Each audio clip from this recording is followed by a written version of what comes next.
नमस्कार। आज हम भारतीय संविधान के एक बेहद जरूरी पहलू पर गहराई से बात करेंगे, मौलिक अधिकार। जी।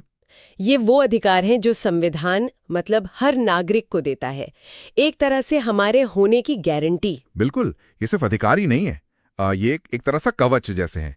व्यक्ति को राज्य की असीमित शक्ति से बचाते हैं और मतलब उसके विकास के लिए जरूरी माहौल भी बनाते हैं। हाँ, और हमारे पास कुछ नोट्स भी हैं जो इस विषय के खास पॉइंट्स को कवर करते हैं। तो आज कोशिश रहेगी कि नोट्स के जरिए मौलिक अधिकारों का जो सार है उसे समझें। आखिर ये हैं क्या और इतने जरूरी क्यों हैं? बिल्कुल, यही लक्ष्य है। ये अधिकार संविधान के भाग 3 में है, अनुच्छेद 12 से 35 तक। जैसा आपने कहा, नागरिकों के लिए तो ये अहम है ही, पर ये सरकार की शक्तियों पर भी आप कह सकते हैं एक लगाम लगाते हैं, कोई मनमानी ना हो पाए। अच्छा, पर ये मौलिक अधिकारों का जो आइडिया है, ये आया कहाँ से? मतलब क्या ये पूरी तरह से भारतीय है या कहीं और से भी प्रेरणा ली हमने? देखिए, प्रेरणा तो कई जगह से है, पर जो मुख्य प्रेरणा है वो अमेरिकी संविधान के बिल ऑफ राइट्स से है। अच्छा, अमेरिका से? हाँ, साथ ही हमारे अपने इतिहास का भी असर है। मतलब भारत सरकार अधिनियम 1935, उसके कुछ प्रशासनिक पहलू इसमें दिखते हैं। और एक दिलचस्प बात यह भी है नोट्स में कि जब संविधान लागू हुआ तब 7 मौलिक अधिकार थे। 7 थे, मतलब अब नहीं है, एक कम हो गया। क्यों भाई? हाँ, ये एक बड़ा बदलाव हुआ था। वो संपत्ति का अधिकार था ना, हाँ हाँ, सुना है। जो पहले अनुच्छेद 19(1) और अनुच्छेद 31 में था, एक मौलिक अधिकार। उसे 44वें संविधान संशोधन 1978 में मौलिक अधिकारों की लिस्ट से हटा दिया गया। वो हटाया क्यों? वजह यह थी कि वो मतलब कई सामाजिक आर्थिक सुधारों के आड़े आ रहा था, जैसे जमींदारी खत्म करना वगैरह। तो अब वो अनुच्छेद 300 क के तहत सिर्फ एक कानूनी अधिकार है, या संवैधानिक कह लीजिए, पर मौलिक नहीं। अच्छा, तो अब 6 रह गए। हाँ, अब हमारे पास 6 मौलिक अधिकार है। समझ गई। तो चलिए फिर अब इन 6 अधिकारों को एक-एक करके देखते हैं। इन नोट्स में इन्हें याद रखने का एक बड़ा मजेदार क्रम दिया है। सम, स्व, सो, धा, सम, उपचार। देखते हैं ये क्या है। हाँ, ये याद रखने का एक छोटा सा सूत्र जैसा है। सम से मतलब है समानता का अधिकार। ओके। स्व से स्वतंत्रता का अधिकार। शो मतलब शोषण के विरुद्ध अधिकार। धा से धार्मिक स्वतंत्रता। सम से संस्कृति और शिक्षा संबंधी अधिकार। और आखिर में उपचार यानी संवैधानिक उपचारों का अधिकार। बढ़िया, ये तो आसान कर देगा सफर। तो शुरू करते हैं सम से, समानता का अधिकार। नोट्स कहते हैं ये अनुच्छेद 14 से 18 तक है। अनुच्छेद 14 इसकी शुरुआत करता है ना? एकदम सही। अनुच्छेद 14 में 2 बहुत महत्वपूर्ण बातें हैं। एक, विधि के समक्ष समता, मतलब कानून के सामने सब बराबर। ठीक है। और दूसरी, विधियों का समान संरक्षण, यानी समान हालात में सबके साथ समान बर्ताव होगा। ये दोनों मिलकर ही समानता के सिद्धांत की नींव रखते हैं। तो फिर अनुच्छेद 15 की जरूरत क्यों पड़ी? अगर सब बराबर हैं तो भेदभाव का तो सवाल ही नहीं उठना चाहिए। नोट्स में लिखा है कि ये धर्म, जाति, लिंग वगैरह पर भेदभाव रोकता है। आपका सवाल बिल्कुल सही है। अनुच्छेद 15 जो है वो अनुच्छेद 14 को और साफ और मजबूत करता है। ये स्पेसिफिकली कहता है कि राज्य सिर्फ धर्म, मूलवंश, जाति, लिंग या जन्मस्थान के आधार पर किसी नागरिक से भेदभाव नहीं करेगा। अच्छा, सिर्फ इन आधारों पर? हाँ, और ये बात सिर्फ राज्य तक ही नहीं है। 15(2) कहता है कि कोई भी नागरिक, मतलब हम और आप भी, इन्हीं आधारों पर किसी दूसरे को दुकानों, होटलों, कुओं, तालाबों, सड़कों जैसी जो पब्लिक प्लेसेस हैं, उनका इस्तेमाल करने से रोक नहीं सकते। ये सामाजिक बराबरी के लिए बहुत जरूरी था। लेकिन इन नोट्स में कुछ अपवाद भी दिख रहे हैं मुझे, जैसे महिलाओं, बच्चों के लिए, SC, ST, OBC और अब EWS के लिए भी विशेष प्रावधान। ये तो फिर समानता के खिलाफ नहीं हो गया? हाँ, ये पहली नजर में लग सकता है कि ये विरोधाभास है, पर असल में ये समानता को मतलब हकीकत बनाने का एक तरीका है। हमारे संविधान बनाने वाले जानते थे कि समाज में बहुत गहरी असमानताएं हैं, सिर्फ कागज पर बराबरी लिख देना काफी नहीं था। इसलिए अनुच्छेद 15(3) राज्य को औरतों और बच्चों के लिए स्पेशल इंतजाम करने की छूट देता है। इसी तरह 15(4) और जो बाद में 15(6) जोड़ा गया, वो सामाजिक और शैक्षिक रूप से पिछड़े वर्गों यानी SC, ST, OBC और आर्थिक रूप से कमजोर वर्गों EWS के लिए शिक्षण संस्थानों में आरक्षण जैसे पॉजिटिव कदम उठाने की इजाजत देता है, ताकि वो लोग भी बराबरी की दौड़ में आ सकें। ये फॉर्मल इक्वालिटी से सब्सटैंटिव इक्वालिटी की तरफ जाने जैसा है। अच्छा, यानी बराबरी लाने के लिए ही थोड़ी अलग व्यवस्था। ठीक है, समझ गई। और सरकारी नौकरियों में बराबरी, उसके लिए शायद अनुच्छेद 16 है। बिल्कुल। अनुच्छेद 16 सरकारी नौकरियों में मतलब लोक नियोजन में सभी नागरिकों के लिए अवसर की समानता की गारंटी है। यहाँ भी वही सिद्धांत है, धर्म, जाति, लिंग वगैरह के आधार पर कोई भेदभाव नहीं। लेकिन यहाँ भी आरक्षण है। हाँ, यहाँ भी सामाजिक न्याय के लिए आरक्षण के प्रावधान हैं।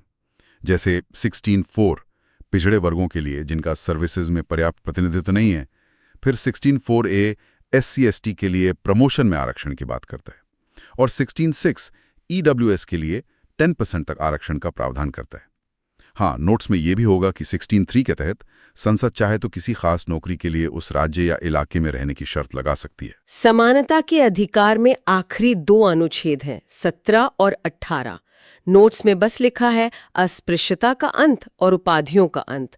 ये तो काफी सीधे लगते हैं। हाँ, ये बहुत ही स्पष्ट और आप कह सकती हैं क्रांतिकारी कदम थे उस समय। अनुच्छेद 17 छुआछूत को पूरी तरह से खत्म करता है और उसे एक दंडनीय अपराध बनाता है। इसके लिए 1955 में कानून भी बना, जिसे अब नागरिक अधिकार संरक्षण अधिनियम कहते हैं। अच्छा। ये सामाजिक समानता के लिए मील का पत्थर है। और अनुच्छेद 18 वो जो पुरानी उपाधियां थी ना, राजा, महाराजा, राय बहादुर, सर, उनको खत्म करता है ताकि सब नागरिक बराबर महसूस करें। लेकिन वो भारत रत्न वगैरह? हाँ, वो सेना या शिक्षा के क्षेत्र में दिए जाने वाले सम्मान हैं, उन्हें उपाधि नहीं माना जाता। इन चारों 14-18 को याद रखना थोड़ा मुश्किल है। नोट्स में कोई तरीका था? हाँ, ये रहा। डाउट, डी से डिस्क्रिमिनेशन अनुच्छेद 15, ओ से अपॉर्चुनिटी अनुच्छेद 16, यू से अनटचेबिलिटी अनुच्छेद 17 और टी से टाइटल्स अनुच्छेद 18। अरे वाह, ये तो काम आ सकता है। बिल्कुल, ऐसे छोटे छोटे ट्रिक्स काफी मदद करते हैं मुश्किल चीजें याद रखने में। चलिए अब सम यानी समानता से आगे बढ़ते हैं। स्वतंत्रता का अधिकार अनुच्छेद 19 से 22 तक। अनुच्छेद 19 तो बिल्कुल जैसे आजादियों का एक गुच्छा लगता है, इसमें बहुत कुछ है। हाँ, अनुच्छेद 19 नागरिकों को वो बेसिक आजादियां देता है जो किसी भी लोकतंत्र की मतलब जान होती हैं। जैसा हमने पहले कहा, संपत्ति वाली स्वतंत्रता हटा दी गई, तो अब इसमें 6 मुख्य स्वतंत्रताएं हैं। कौन कौन सी? पहली है बोलने और अभिव्यक्ति की आजादी। इसी में प्रेस की आजादी, सूचना का अधिकार वगैरह सब आ जाता है। फिर शांति से बिना हथियारों के इकट्ठा होने की आजादी, संघ या संगठन या सहकारी समिति बनाने की आजादी, पूरे भारत में कहीं भी घूमने फिरने की आजादी, भारत के किसी भी हिस्से में रहने और बसने की आजादी, और कोई भी पेशा, रोजगार या व्यापार करने की आजादी। बाप रे, इतनी सारी, इन्हें कैसे याद रखा जाए? अरे वाह, नोट्स में इसके लिए भी एक लाइन है, बोझ संघ आया बस व्यापार किया। क्या बात है। बोलना 19A, सभा 19B, संघ 19C, आया आना जाना 19D, बसना 19E, व्यापार 19G। कमाल का है ये तो। हाँ, बनाने वाले ने सोचा है। लेकिन एक बात बहुत जरूरी है जो शायद नोट्स में भी होगी, कि ये आजादियां एब्सोल्यूट नहीं है, मतलब असीमित नहीं है। हाँ, ये तो है। राज्य इन पर उचित प्रतिबंध लगा सकता है, जैसे देश की सुरक्षा, एकता, पब्लिक ऑर्डर, नैतिकता या कोर्ट की अवमानना। इन आधारों पर इन्हें लिमिट किया जा सकता है। ठीक है, मतलब आजादी है पर जिम्मेदारी के साथ। अब अनुच्छेद 20 पर आते हैं। ये किस बारे में है? किस तरह की सुरक्षा? अनुच्छेद 20 उन लोगों को सुरक्षा देता है जिन पर कोई अपराध करने का इल्जाम है। इसमें 3 तरह की गारंटी है।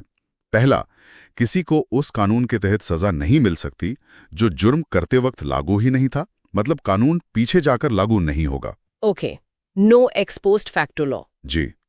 दूसरा, एक ही जुर्म के लिए किसी को 1 से ज्यादा बार सजा नहीं दी जा सकती, नो डबल जेपर्डी। और तीसरा, किसी को अपने ही खिलाफ गवाही देने के लिए मजबूर नहीं किया जा सकता, नो सेल्फ इंक्रिमिनेशन। ये न्याय के बहुत बेसिक सिद्धांत हैं। और फिर आता है अनुच्छेद 21। ये तो शायद सबसे ज्यादा चर्चित अधिकार है, प्राण एवं दैहिक स्वतंत्रता, जीवन का अधिकार। नोट्स में मेनका गांधी केस का जिक्र है, जिसने इसे बहुत बड़ा बना दिया। बिल्कुल। अनुच्छेद 21 कहता है कि कानून द्वारा स्थापित प्रक्रिया के बिना किसी को उसके जीवन या व्यक्तिगत स्वतंत्रता से वंचित नहीं किया जाएगा। पहले इसकी व्याख्या थोड़ी सीमित थी, लेकिन मेनका गांधी बनाम भारत संघ 1978 केस में सुप्रीम कोर्ट ने कहा कि जीवन का मतलब सिर्फ सांस लेना नहीं है, बल्कि गरिमापूर्ण जीवन है। गरिमापूर्ण जीवन। हाँ, और इसके बाद तो इसका दायरा बहुत ही बढ़ गया। नोट्स सही कह रहे हैं। अब इसमें स्वच्छ पर्यावरण का अधिकार, निजता का अधिकार यानी प्राइवेसी, आश्रय, स्वास्थ्य, मुफ्त कानूनी मदद, यहाँ तक कि विदेश जाने का अधिकार भी शामिल माना जाता है। ये एक लगातार बढ़ने वाला अधिकार है। और नोट्स में अनुच्छेद 21A भी है। ये शायद बाद में जोड़ा गया है, शिक्षा से जुड़ा। हाँ, ये मूल संविधान में नहीं था। इसे 86वें संशोधन 2002 से जोड़ा गया। ये कहता है कि राज्य 6 से 14 साल के सभी बच्चों को मुफ्त और अनिवार्य शिक्षा देगा। ये शिक्षा को एक फंडामेंटल राइट बनाता है। और इसके लिए कानून भी बना है ना? जी हाँ, 2009 में शिक्षा का अधिकार अधिनियम बना, जो 2010 से लागू हुआ। और इस स्वतंत्रता वाले ग्रुप का आखिरी अनुच्छेद 22, ये गिरफ्तारी से संबंधित है। हाँ, अनुच्छेद 22 गिरफ्तारी और हिरासत से सुरक्षा देता है। इसके 2 हिस्से हैं। पहला हिस्सा है सामान्य कानूनों के तहत गिरफ्तारी पर। अगर किसी को गिरफ्तार किया जाता है तो उसे कारण जानने का हक है, अपनी पसंद के वकील से सलाह लेने और अपना बचाव करवाने का हक है, और 24 घंटे के अंदर आने जाने का समय छोड़कर मजिस्ट्रेट के सामने पेश होने का हक है। अच्छा, और दूसरा हिस्सा? दूसरा हिस्सा है निवारक निरोध, यानी प्रिवेंटिव डिटेंशन का। ये थोड़ा अलग मामला है। इसमें किसी को जुर्म करने से रोकने के लिए सिर्फ शक के आधार पर बिना मुकदमे के हिरासत में रखा जा सकता है। बिना मुकदमे के? हाँ, लेकिन नोट्स के अनुसार इसमें भी कुछ सुरक्षाएं हैं। जैसे आमतौर पर 3 महीने से ज्यादा हिरासत में नहीं रख सकते, जब तक कि एक सलाहकार बोर्ड, जिसमें हाईकोर्ट के जज होते हैं, वो इसकी इजाजत ना दे। अनुच्छेद 23 और 24, ये अधिकार समाज के जो कमजोर वर्ग हैं उनको सुरक्षा देने के लिए बहुत जरूरी हैं। अनुच्छेद 23 इंसानों की खरीद फरोख्त, मतलब ह्यूमन ट्रैफिकिंग, हाँ, और बेगार यानी बिना पैसे दिए जबरदस्ती काम करवाना, हाँ, और इसी तरह की बंधुआ मजदूरी पर पूरी तरह रोक लगाता है। ऐसा करना एक जुर्म है। और 24? अनुच्छेद 24 14 साल से कम उम्र के बच्चों को किसी फैक्ट्री, खदान या किसी और ऐसे काम में लगाने पर रोक लगाता है जो खतरनाक हो सकता है। ये बाल श्रम रोकने के लिए है। इसके बाद आता है धार्मिक स्वतंत्रता का अधिकार, अनुच्छेद 25 से 28। भारत जैसे देश के लिए तो ये बहुत ही अहम होगा। निश्चित रूप से ये अनुच्छेद भारत के सेकुलर कैरेक्टर को मजबूत करते हैं। हाँ। अनुच्छेद 25 हर व्यक्ति को, चाहे वो नागरिक हो या ना हो, हाँ, अपनी मर्जी का धर्म मानने, उस पर चलने, मतलब आचरण करने और उसका प्रचार करने की स्वतंत्रता देता है। प्रचार भी? हाँ, प्रचार करने की भी, लेकिन जबरदस्ती धर्म बदलवाना इसमें शामिल नहीं है। अनुच्छेद 26 धार्मिक समूहों या संप्रदायों को अपने धार्मिक मामलों को मैनेज करने, संस्थाएं बनाने और संपत्ति रखने का अधिकार देता है। ठीक है। अनुच्छेद 27 कहता है कि सरकार किसी खास धर्म को बढ़ावा देने के लिए लोगों पर टैक्स नहीं लगा सकती। और अनुच्छेद 28 जो सरकारी पैसे से चलने वाले शिक्षण संस्थान हैं, उनमें धार्मिक शिक्षा देने पर रोक लगाता है। और दूसरे संस्थानों में भी किसी को धार्मिक शिक्षा या प्रार्थना में शामिल होने के लिए मजबूर नहीं किया जा सकता। फिर है संस्कृति और शिक्षा संबंधी अधिकार, अनुच्छेद 29 और 30। ये खासतौर पर अल्पसंख्यकों के लिए है, जैसा नोट्स में लिखा है। हाँ, इनका मुख्य फोकस भाषाई और धार्मिक अल्पसंख्यकों के हितों को प्रोटेक्ट करना है। अनुच्छेद 29 कहता है कि भारत में कहीं भी रहने वाले नागरिकों के किसी भी ग्रुप को, जिनकी अपनी खास भाषा, लिपि या संस्कृति है, उसे बनाए रखने का अधिकार है। अच्छा। ये भी कहता है कि सरकारी या सरकार से मदद पाने वाले शिक्षण संस्थानों में धर्म, जाति, भाषा आदि के आधार पर किसी को एडमिशन देने से मना नहीं किया जाएगा। और 30, अनुच्छेद 30 अल्पसंख्यकों को, चाहे वो धर्म के आधार पर हो या भाषा के आधार पर, अपनी पसंद के शिक्षण संस्थान खोलने और उन्हें चलाने का अधिकार देता है, एडमिनिस्टर करने का। और अब हम आ गए हैं आखिरी और शायद सबसे अनोखे अधिकार पर, उपचार, संवैधानिक उपचारों का अधिकार, अनुच्छेद 32। नोट्स में लिखा है कि डॉक्टर अंबेडकर ने इसे संविधान की हृदय और आत्मा कहा था। इतनी बड़ी बात क्यों? उन्होंने बिल्कुल सही कहा था। आप सोचिए, अगर अधिकार दे दिए जाएं लेकिन उनको लागू करवाने का कोई तरीका ही ना हो, तो वो तो बस कागज पर लिखी बातें रह जाएंगी ना। हाँ, सही बात है। अनुच्छेद 32 ही वो तरीका है। ये खुद एक मौलिक अधिकार है जो ये गारंटी देता है कि अगर किसी के किसी भी मौलिक अधिकार का हनन होता है तो वो सीधे सुप्रीम कोर्ट जा सकता है, और सुप्रीम कोर्ट उन अधिकारों को लागू करवाने के लिए जरूरी आदेश या रिट जारी कर सकता है। यही वो शक्ति है जो बाकी सारे मौलिक अधिकारों को जिंदा रखती है, उन्हें असली मतलब देती है। इसीलिए ये हृदय और आत्मा है। और नोट्स ये भी कह रहे हैं कि हाईकोर्ट भी अनुच्छेद 226 के तहत रिट जारी कर सकते हैं। ये 5 तरह की रिट कौन सी हैं? क्या आप इन्हें थोड़ा आसान भाषा में बता सकते हैं? जरूर। बल्कि हाईकोर्ट का दायरा इस मामले में सुप्रीम कोर्ट से भी ज्यादा है, क्योंकि वो मौलिक अधिकारों के अलावा दूसरे कानूनी अधिकारों के लिए भी रिट जारी कर सकते हैं।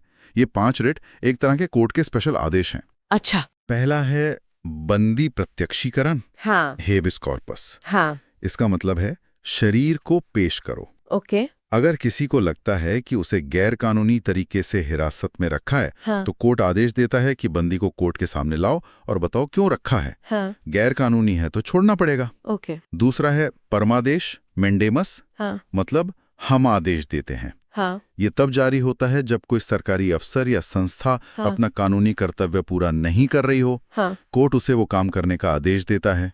तीसरा है प्रतिषेध, प्रोहिबिशन। हाँ। मतलब रोकना। ये ऊपरी कोर्ट निचली अदालत को तब जारी करता है जब वो अपने अधिकार क्षेत्र से बाहर जाकर कोई केस सुन रही हो। हाँ। उसे वहीं रोक दिया जाता है। ठीक है। चौथा है उत्प्रेषण। हाँ। सर्शियोरारी। हाँ। मतलब और सूचित करो या मंगवा लेना। ये भी ऊपरी अदालत निचली अदालत को जारी करती है। हाँ। जब निचली अदालत ने या तो अधिकार क्षेत्र का उल्लंघन किया हो या कानून की कोई गलती कर दी हो। हाँ। इसमें निचली अदालत का फैसला रद्द करके केस ऊपर मंगाया जा सकता है। ये फैसला आने के बाद होता है। अच्छा। प्रतिषेध सुनवाई के दौरान और उत्प्रेषण फैसले के बाद। बिल्कुल। और पांचवा है अधिकार प्रच्छा, को वारंटो। मतलब किस अधिकार से। अगर कोई व्यक्ति किसी सरकारी पद पर है और उसकी योग्यता या नियुक्ति पर सवाल है, तो कोर्ट पूछ सकता है कि भाई आप किस हक से इस पद पर हैं। दावा गलत निकला तो पद से हटना पड़ेगा।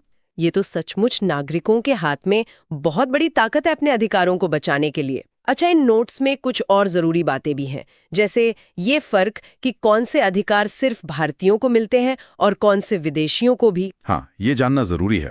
अनुच्छेद 15, 16, 19, 29 और 30 ये 5 अधिकार सिर्फ और सिर्फ भारतीय नागरिकों के लिए हैं। ओके। 15, 16, 19, 29, 30। जी। बाकी के अधिकार जैसे अनुच्छेद 14 कानून के सामने बराबरी, 20 अपराधों से सुरक्षा, 21 जीवन का अधिकार, 21A शिक्षा का अधिकार, 22 गिरफ्तारी से सुरक्षा, 23-24 शोषण के विरुद्ध, 25 से 28 धार्मिक स्वतंत्रता, ये सभी भारत में रहने वाले नागरिकों और विदेशियों दोनों को मिलते हैं, बस दुश्मन देश के नागरिकों को छोड़कर। और आपातकाल लगने पर क्या होता है इनका? क्या ये सस्पेंड हो जाते हैं? ये एक सीरियस सिचुएशन होती है। जब देश में राष्ट्रीय आपातकाल लगता है अनुच्छेद 352 के तहत, तो अनुच्छेद 19 की जो 6 स्वतंत्रताएं हैं वो अपने आप सस्पेंड हो जाती हैं, लेकिन सिर्फ तब जब आपातकाल युद्ध या बाहरी आक्रमण के आधार पर लगा हो। अच्छा। और राष्ट्रपति एक अलग आदेश निकालकर अनुच्छेद 359 के तहत किसी भी और मौलिक अधिकार को लागू करवाने के लिए कोर्ट जाने के अधिकार को सस्पेंड कर सकते हैं। लेकिन यहां एक बहुत बड़ा लेकिन है। वो क्या? अनुच्छेद 20 और 21 में दिए गए अधिकार, यानी अपराधों से सुरक्षा और जीवन का अधिकार, ये किसी भी हालत में, इमरजेंसी में भी सस्पेंड नहीं किए जा सकते। ये 44वें संशोधन से पक्का किया गया। ये बहुत जरूरी बात है। नोट्स में केशवानंद भारती केस 1973 का जिक्र बार बार है।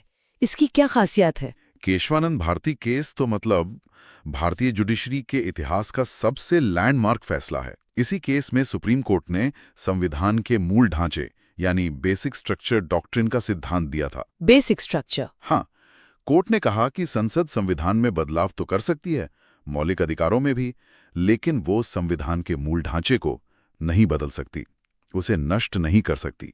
और मौलिक अधिकार इस मूल ढांचे का एक बहुत जरूरी हिस्सा है। इसने संसद की संशोधन करने की पावर पर एक लिमिट लगा दी। और एक और केस का जिक्र है, इंदिरा साहनी केस 1993, जिसे मंडल केस भी कहते हैं शायद। हाँ, ये मुख्य रूप से ओबीसी यानी अन्य पिछड़ा वर्ग के आरक्षण से जुड़ा था। सुप्रीम कोर्ट ने इसमें ओबीसी आरक्षण को संवैधानिक माना, लेकिन साथ ही 2 बड़ी बातें कहीं। एक, क्रीमी लेयर का सिद्धांत दिया, मतलब पिछड़े वर्गों के जो संपन्न लोग हैं उन्हें आरक्षण का फायदा नहीं मिलना चाहिए। अच्छा। और दूसरी बात ये तय किया कि कुल आरक्षण यानी SC, ST, OBC सब मिलाकर नॉर्मल हालात में 50% से ज्यादा नहीं होना चाहिए। आखिर में नोट्स अनुच्छेद 33, 34, 35 का भी जिक्र करते हैं। ये क्या है? ये अनुच्छेद मौलिक अधिकारों पर कुछ जरूरी सीमाएं लगाते हैं या संसद को खास शक्तियां देते हैं। अनुच्छेद 33 संसद को अधिकार देता है कि वो सेना, अर्धसैनिक बल, पुलिस, खुफिया एजेंसी वगैरह के जो सदस्य हैं उनके मौलिक अधिकारों को लिमिट कर सके। ताकि अनुशासन बना रहे और वो अपनी ड्यूटी ठीक से कर सकें। हम्म। अनुच्छेद 34 का संबंध मार्शल लॉ यानी सैन्य शासन से है। अगर कहीं मार्शल लॉ लागू है तो उस दौरान मौलिक अधिकारों पर जो रोक लगाई जाती है, संसद कानून बनाकर वो उसे सही ठहरा सकती है। और अनुच्छेद 35 कुछ खास मौलिक अधिकारों को, जैसे अनुच्छेद 17 छुआछूत और 23 बेगार, इनको प्रभावी बनाने के लिए कानून बनाने की शक्ति सिर्फ संसद को देता है, राज्यों को नहीं, ताकि पूरे देश में एक जैसा कानून रहे। तो ये थी हमारी मौलिक अधिकारों की कहानी इन नोट्स के जरिए। समानता, स्वतंत्रता, शोषण से बचाव, धार्मिक और सांस्कृतिक आजादी और सबसे बढ़कर इन सब की गारंटी देने वाला संवैधानिक उपचारों का अधिकार। वाकई ये हमारे संविधान की जान है। बिल्कुल, ये सिर्फ कानूनी अधिकार नहीं है, ये वो नैतिक और राजनीतिक वादे हैं जो एक आधुनिक लोकतांत्रिक देश अपने नागरिकों से करता है। और जैसा अनुच्छेद 32 और 226 दिखाते हैं, ये सिर्फ खोखले वादे नहीं हैं, इन्हें लागू करवाने का रास्ता भी संविधान ने दिया है। ये व्यक्ति की गरिमा को सबसे ऊपर रखते हैं।